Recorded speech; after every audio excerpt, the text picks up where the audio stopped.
Welcome back to One Comic Book a Day, where I'm still trying to get really OP in Elden Ring before I actually do any of the story. Though technically I have fought the first boss, even though it said it was optional when I looked up the first boss. Or specifically that boss. So I'm kind of confused. We are continuing our way through Superman number 14 with the third story, The Underwater City. That's right, we had an underground city in the last issue of Superman, now we have an underwater city. And it's sort of an escalation of that story, but it is a worse story. So Superman and Lois are sent on a wild goose chase. There are rumors from this fisherman that he's seen a mermaid. They don't believe it's actually going to be real, which is surprising from Clark, who is a fantastical character of his own, so why wouldn't he believe mermaids exist? He's also met, like, dragons and underground creatures and underground cities and aliens. Wait, has he met aliens yet? Met a weird meteor that caused magneticism. I, don't get why he's so skeptic at this point, seeing everything he is and what he's accomplished so far. No, that hasn't happened yet. There is a being from another universe who comes to annoy him at one point. Not Mr. Mixapidalic, but a different guy. They don't believe him. He has no evidence. Clark becomes Superman. You know Superman, bright blue costume, red cape. Follows Chet. 2 Chets in one issue. The last story had a Chet, remember? Chet Farnsworth. This one just has a fisherman named Chet. Must have been a popular name. Never see a Chet anymore, thank God. He sees the mermaid, but the fisherman immediately just tries to kill the mermaid on sight and ends up knocking her out with his oar, because he's in a small boat, not an actual ship or anything.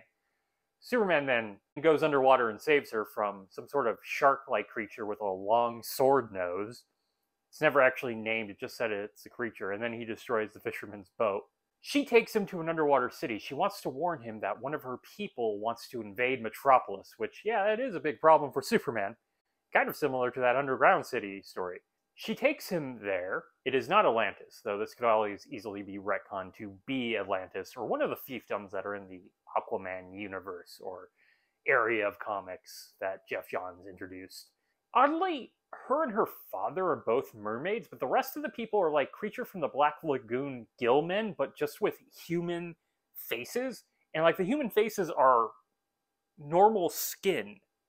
The rest is like gills. It's really disconcerting design. They don't quite believe him right away, and the guy who plans to invade Metropolis just keeps lying. So they throw the mermaid, the one he met, into the Pit of Horrors, which I don't quite understand how a pit works when you can just swim up. But Superman goes in afterwards. In the Pit of Horrors is just a giant octopus, which is not exactly the biggest thing I would think of in a Pit of Horrors, though I guess some people would have a terror of multiple tentacles for their own reasons. Superman destroys the octopus with one punch and saves the mermaid.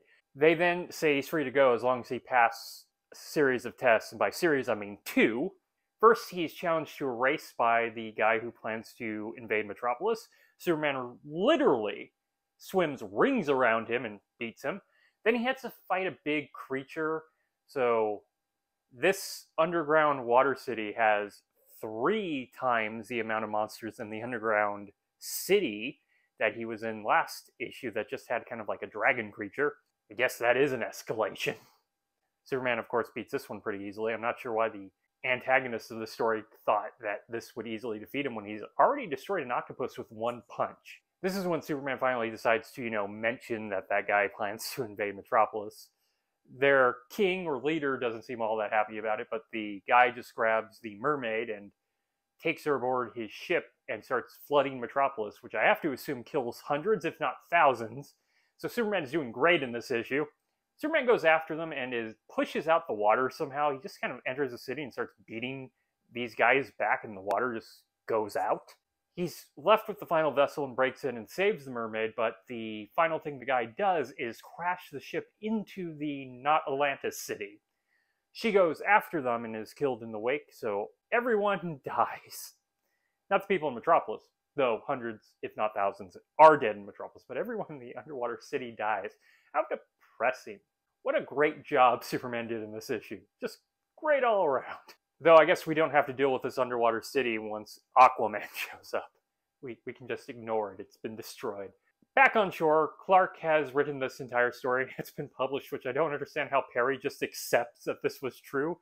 Well, I guess they did see the Gilman attack.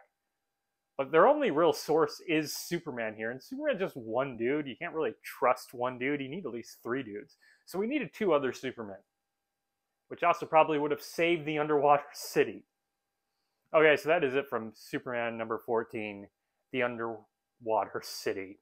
A story where Superman lets an entire people die. Yay!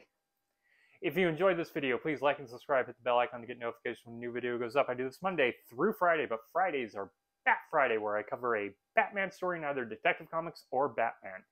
And until next time, let us ponder the question, whatever did happen to the Man of Tomorrow? And why didn't Superman bring up that guy's plan from the beginning, go through this whole test thing, when that was what was easily going to bring him down? Come on, Superman, think! In one issue, just think. Okay, have a great day.